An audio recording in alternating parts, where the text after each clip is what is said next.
All right, welcome back. Today we're talking about the book Raising Lions: The Art of Compassionate Discipline. This is written by Joe Newman. This is kind of a parenting book as well as a behavioral book for people like teachers who he works with a lot. Now, Joe Newman, he starts the book essentially telling his own story that he was a child with problematic behavior. When he'd go to the playground as a child, many of the parents would scoop up their kids and leave because he was troublesome, and also had struggles in school and stuff like that. Well, later in life, he got into this field, working with children, childhood development, parenting, etc. And he's written his own book with 40 years of work in this field. These are his methods and methods he's come across through the study of the field. So, in some ways, a simplistic parenting version of this would be the book 123 Magic, which I've read and done a review on YouTube before. So you could check that one out. Another parenting book we've talked about on here is called Real Boys. And that's another book that kind of talks about proper boundaries, how to sort of raise boys in a compassionate way instead of trying to make them tough too young when their brain is not, full of testosterone and things like that, and they really just need comfort and care and confidence and safety. And then eventually, boys become a bit rambunctious as the hormones change and things like that. And so it's at that point when um, the sort of the masculinity starts showing up. Um, so that's another book. But Raising Lions. So let's jump into this a little bit. I love the title. I think it's cool. And he calls lions. These are children who are very strong-willed, right? And so he talks about that as it can be a good thing, right? You want your child to be someone who's got a lot of self-esteem, self-worth, is going to go out and get what they want. However, if you have someone like that and your parenting style or teaching style is not showing them that yes, you've got value and strength and power, but so do other people around you. And so there's got to be this sort of balance between self and others, right? And so he says that most behaviors are essentially directly correlated to the adults around the child, and how they empower some of those strong willed behaviors. So let's jump into some of the things I highlighted here. This is in the medical model. It says, in brief, psychiatry views bad behavior as caused by bad brain chemistry. Make a diagnosis, a theory about what kind of chemical dysfunction is present, then prescribe chemicals to correct or counter the effects of the bad chemistry. Bad chemistry plus corrective chemistry equals good chemistry and good behavior. This seems reasonable enough until you consider that while brain chemistry causes behavior, it is also the case that behavior causes brain chemistry. We know that if we send a soldier to the war zone in Afghanistan for a year, that when they come back, they may have post traumatic stress disorder. Exposure to a set of behaviors and experiences altered their brain chemistry. So it can't just be that the chemistry's off causing bad behaviors, right? It must be something about the environment as well causing the brain chemistry to be off, right? In the science field, and we often talk about the body in a state of homeostasis where, we've got trillions of different cells and hormones and I mean just endless parts to the body that make it operate ideally. And it's not too infrequent that something gets off, right? Sometimes you get some sort of infection. That's when microbes are out of balance. You might have a bacterial infection, might have a viral infection, you might have a yeast infection. I mean, it's out of balance, right? Hormones and brain chemicals have a similar thing. It's like you've got little bits of chemicals, drugs, if you will, being shot into your brain over and over throughout the day in response to everything that's going on. And so, for example, someone who games all the time, maybe getting tons and tons of dopamine hits with that, or gambling, or some of the addictions, right? Cause your brain to get these big dopamine hits. Now your baseline of dopamine is actually above what it should be at homeostasis. And so then that's where addictions come in, right? Because you want that dopamine hit higher and more frequently than you did when things were regular, right? So that's an example of your behavior changing your brain chemistry. And that's what he's talking about. It's not always just the chemicals are off there for we shift it and things are better. Sometimes the behavior is what's causing the chemicals in your brain to be off, and we need to change the behavior. And that could be the adults or the individual being treated. He says, our connection to our children. I've always felt that most behaviors in children can be remedied by shifting the ways the adults around them act. In other words, if you want to understand why a child is misbehaving, study the behavior of the adults. Isn't that interesting? I mean, at first, that's kind of a shot to the heart, right? It's like, oh my gosh, everything is upon me to make sure that my kids don't have, poor chemistry in their brain, bad behaviors, all these things. At the same time, I mean, that's parenting, right? And it's not that difficult. Some people have a hard time with certain boundaries, and they need to learn those, right? I would say everyone needs to understand their boundaries or lack thereof and work on them. But some people have some dramatically out of balance boundaries and rules and things like that. And so, that's where things can show up. He says, I always ask myself, what's the motivation for the child's behavior? What pattern of interactions might have created these behaviors? How are the adults around that child behaving? And are those behaviors reinforcing the problem behaviors? We're going to get into this at various parts in the book, but what he's talking about is these children have a sense of like omnipotence, right? They're very powerful. And if they demand something and the parents or adults around them always break, then they will go to great lengths to make sure that it happens every time, that they get what they want. And that's where tantrums come in, and ADHD and all kinds of anxiety and stuff happens because there is a lack of boundaries and control from other people that should be more powerful than these young children. And then that, of course, can go all the way into adulthood. And now you've got an adult that's essentially acting like a child. Says the way we interact with our children is the single most important factor that will determine their behavior and their mental health. We are responsible for the exponential growth in psychological disorders in our children. Our children are fine. It is us who have to change. So, again, putting all the responsibility squarely on the shoulders of the adults. Now, I'm going to skip to a section called the parenting crisis. For the first year of life, the parent is everything for their child. They are protector and nurturer. They are responsible for meeting their child's every need and for removing all frustration and discomfort. Once a child begins the rapprochement crisis, their parent must change their role. They must take the transition from being a parent who provides for all their child's needs to the parent who coaches their child to handle many frustrations and needs on their own. Parents must transition from the personal identity and ego gratification of being the problem solver and provider of all things to exercising the self discipline and restraint that allows their child to learn to handle many frustrations and difficulties on their own and become more independent. It is difficult for a parent to watch their child struggle, and there is a strong desire to remove all frustration, disappointment, and discomfort. But the parent must resist this desire if their child is to develop the emotional tools necessary to thrive and transition into interdependence.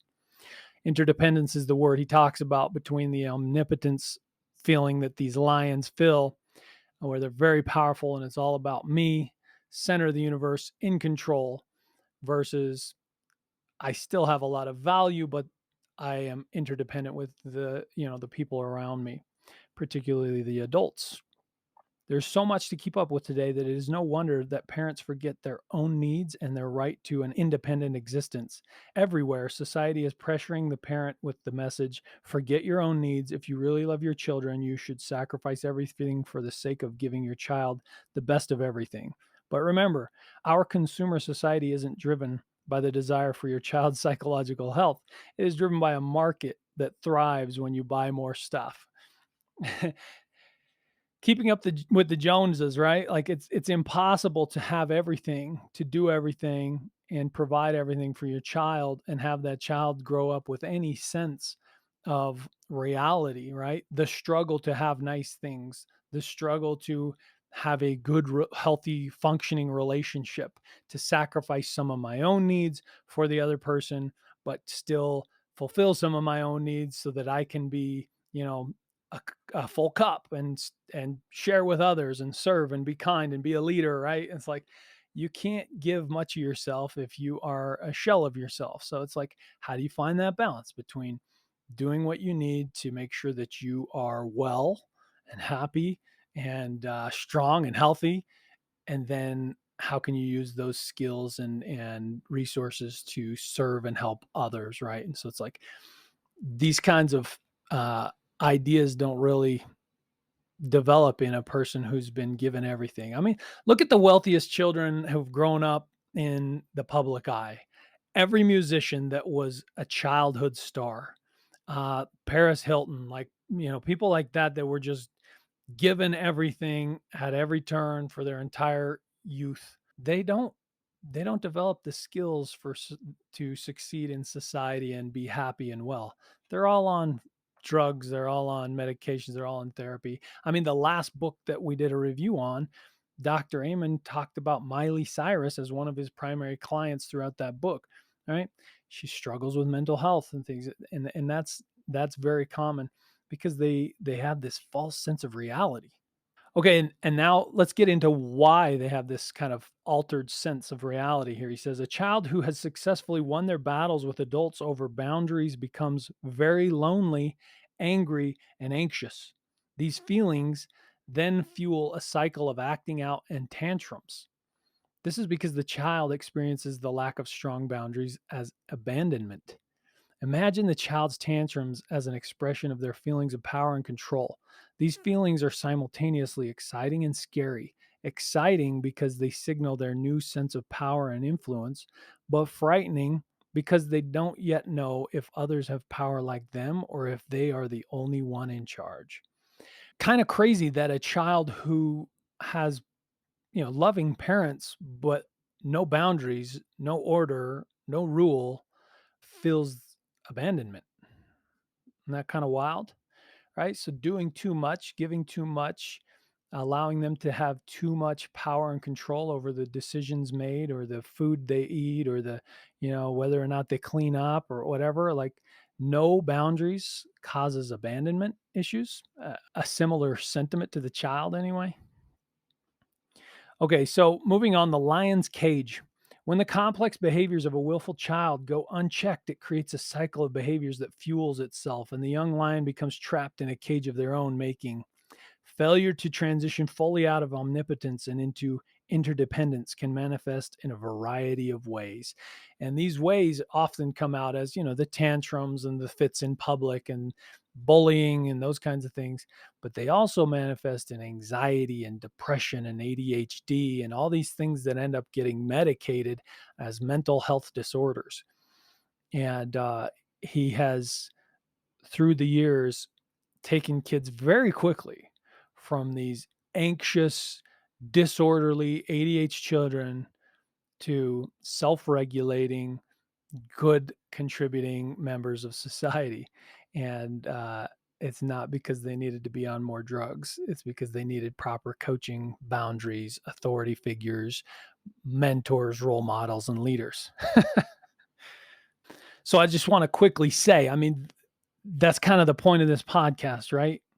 Become somebody worth following. Become somebody that can lead your community, that can serve others in a way that demonstrates power and kindness and charitability, strength, agility, love, right? Somebody that's got the ability to be both very strong and powerful and willing to fight for what's right and very kind and merciful, right? Somebody who holds themselves to high standards and the people around them to high standards so that your community can grow up with this so that you can serve your community and raise young people in the right way. Many paths to omnipotence. Again, the problem of omnipotence with these children. He says there are at least two ways a child's sense of omnipotence can be strengthened and develop into a cycle of problem behavior fueled by anxiety. First, as mentioned earlier, in a normal home with too much power and not enough boundaries. Second, in a neglectful or chaotic home which lacks structure. consistency, and control from the adults. In this second case, the cycle begins with the anxiety a child feels because of the lack of control and structure. The child tries to control an unsafe, chaotic home environment through exerting their will whenever possible. Their omnipotence and anxiety grows as a result of their successful tantrums, and this feeds their sense of power. So, isn't it interesting that the parent that's present but gives too much, no boundaries, no control, has a very similar or the same consequences as a neglectful parent, right? These children don't feel like they have a community, a leader, a tribe. There's no rules. They are the most powerful being in their lives. And that is a scary place to be for a young child. Years ago, I was going down this path. I've been a parent for 12 years. And so I take that very seriously. And I spent a lot of time reading and researching and took classes at college and things for, as well as my wife. She has a degree in childhood development as well. We spent a lot of time reading about this because we wanted to be good parents, right? And one psychologist showed these brain scans of young kids versus adults. And a 4-year-old child on a regular day has many times more brain activity than a college student, but with a quarter of the brain synapses or something like that, right? So essentially, they have way more going through their head than an adult, but it's not organized. They don't know as well the difference between this is exciting or this is infuriating, right? And I'm tired versus I'm hungry versus some other emotion or feeling. And so there's all this stuff. So that's why tantrums can happen. That's when the adult shows up as the stable person, the emotionally intelligent leader, someone this child can rely on, right? So very interesting.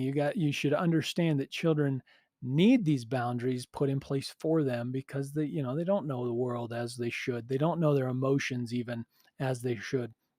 And so that's where you step in as the parent or teacher. The power of doing nothing. This is interesting. He says, one of the most powerful instincts I bring to my work with children is the capacity to remain calm and do nothing. Don't get me wrong, I may be holding the child at that moment, or they may be sitting in a chair that they know they can't leave until they've remained quiet. But the most important thing I'm doing in that moment is nothing. It is only when I'm doing nothing that the child can develop the emotional muscles necessary to handle their difficulties internally. When I'm calm and relaxed while the child is struggling, they will slowly develop the capacity to mirror these emotions when they struggle through these things in the future.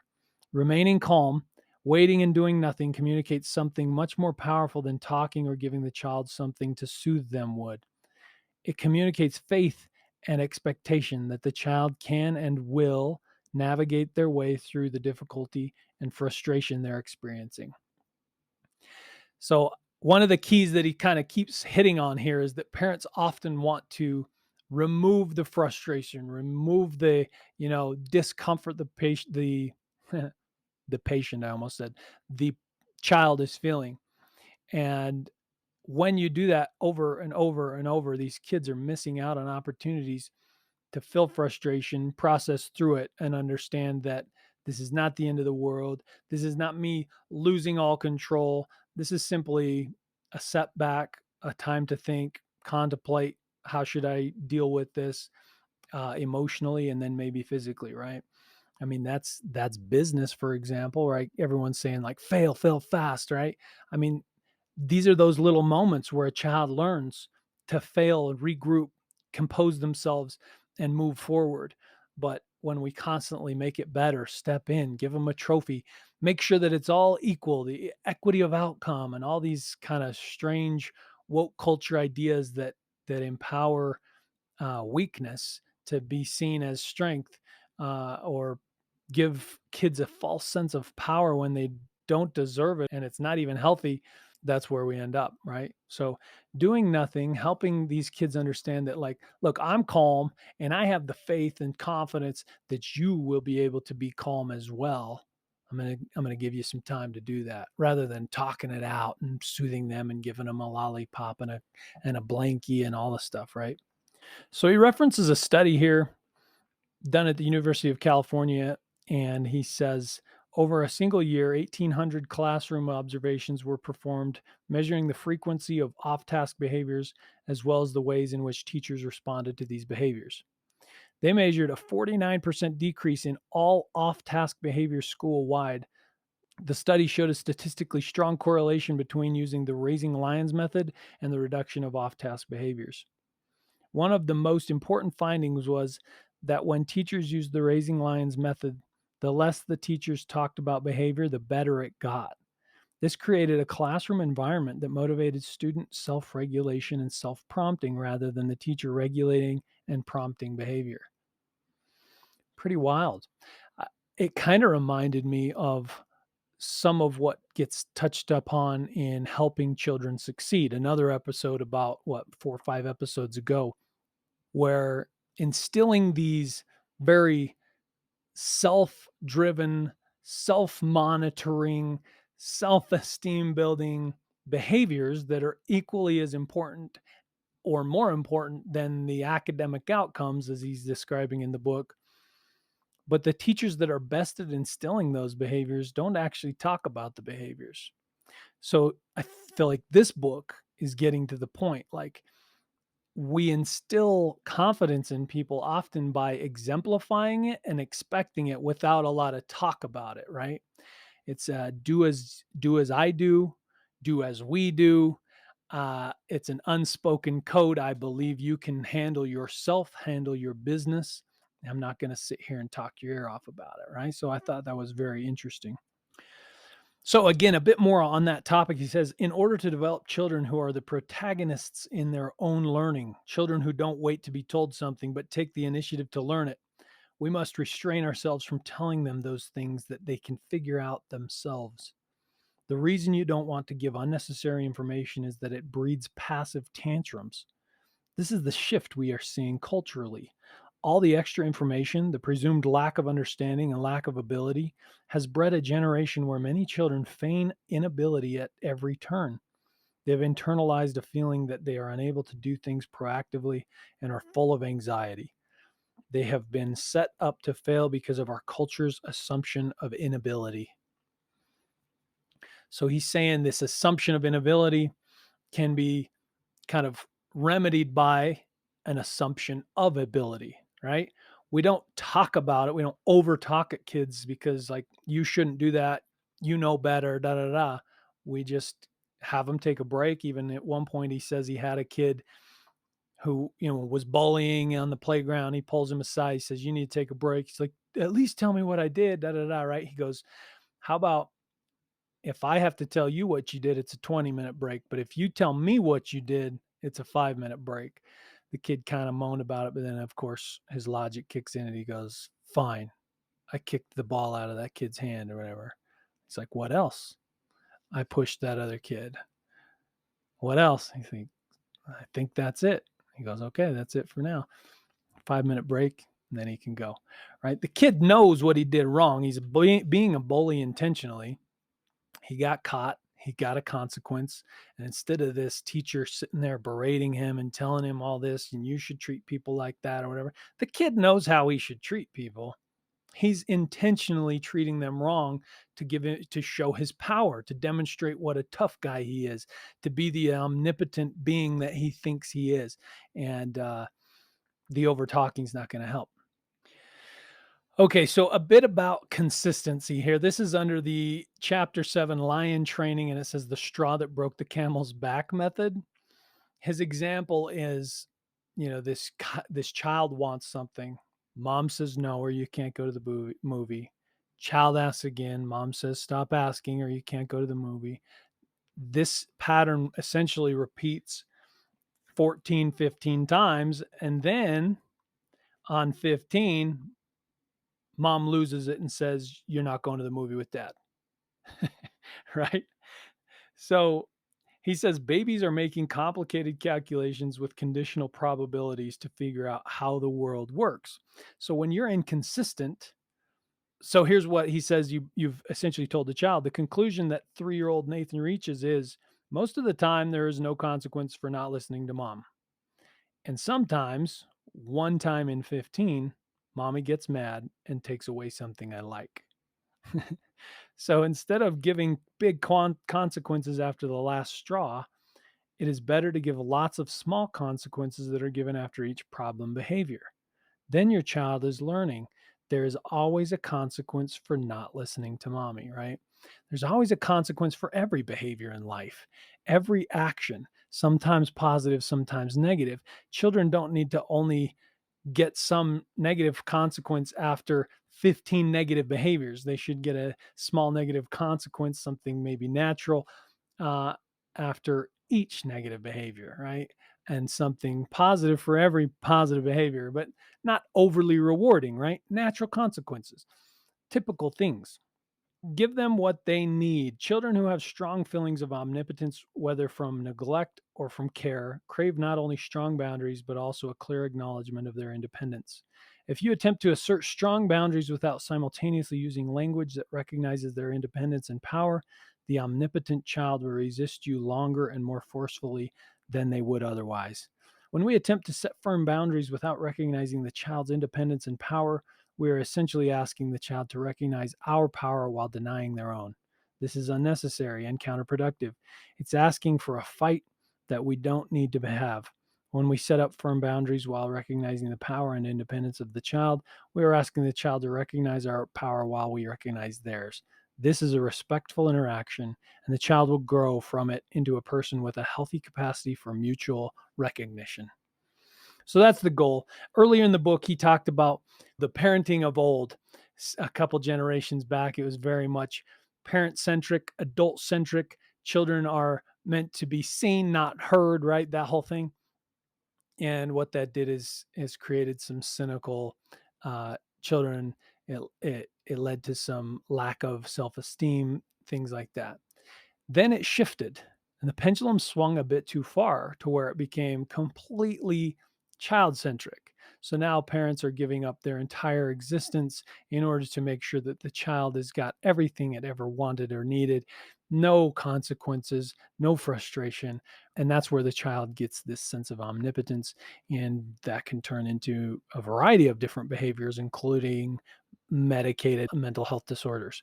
Uh, so, somewhere in between here, we need strong boundaries, strong leaders, and authorities figures in a child's life who also instill self esteem and power and strong will, right? So, there's this balance, and that's what he's going after. So, as a parent of 4 children, I found this book to be, pretty helpful in reinforcing the state of like, what are my boundaries for my children's sake? How am I being perceived by my children? Am I authoritarian? Am I too authoritarian? Am I too weak in my authoritarianism, right? uh, it's something that you should think about. Understand your boundaries, why they're set. What things did your parents do with you that gave you a sense of, confidence, self-esteem? What things gave you anxiety? How can you model those good things and change the ones that need to be changed? And it's worth having a look. Well, none of my children have the issues like he's talking about in many of these kids that he works with in schools. It's still helpful to kind of assess that and make sure we understand where we're at. If you do have a child that is explosive, throws tantrums, is disruptive in public, teachers can't deal with them, etc., I highly recommend you get this book and understand just how you can remedy some of those problems, and maybe the way you're parenting could find some solutions in here. So, anyway, great book. A nice fresh take on some of the concepts we've heard in some of these other books. I think he wraps it up in a nice way. Somebody that personally was disruptive to society at school, etc., and he found his way through it and has spent many years helping tons and tons of children to also get through those difficult emotions and feelings and tantrum type behaviors. So, awesome book, Raising Lions by Joe Newman. The Art of Compassionate Discipline. I'll put the link in the show notes as always so that you can purchase your copy from Amazon. I appreciate you guys showing up and listening. Hope you found this helpful. If so, hit the like button, hit the subscribe button. Please leave a review. Those things help us reach a larger audience, which we always appreciate. So, thank you again, and we'll talk to you on the next one.